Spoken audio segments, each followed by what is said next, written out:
Jesu, hapo Jesu, haleluya, kutora, anotora, kanaka,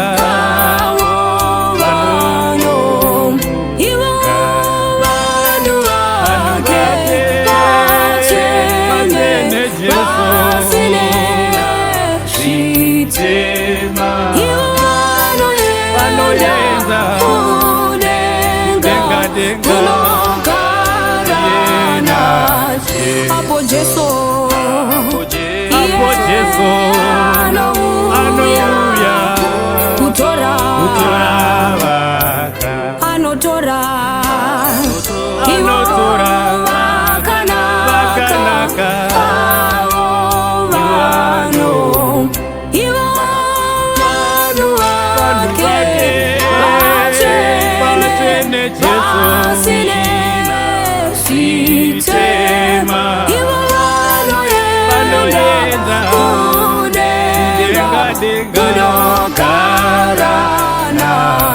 hapo Jesu, haleluya, kutora, anotora,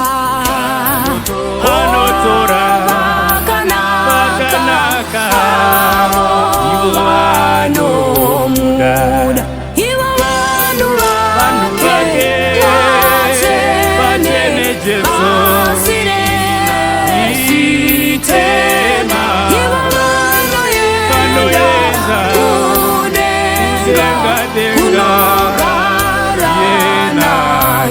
hapo Jesu, haleluya, kutora, anotora, kanaka,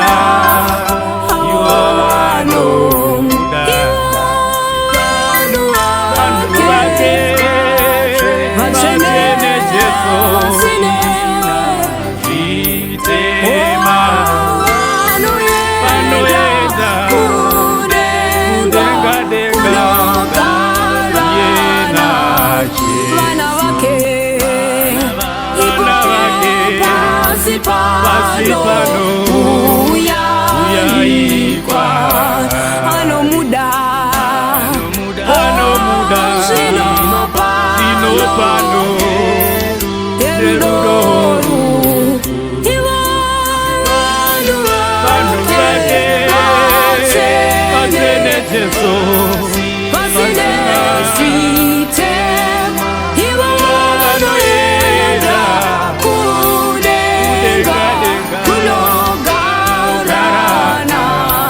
ngatietse iyo misi yose kufatsa mponi tizotorwa izundi ya Jesu kudenga iwanu wake patene pasina jite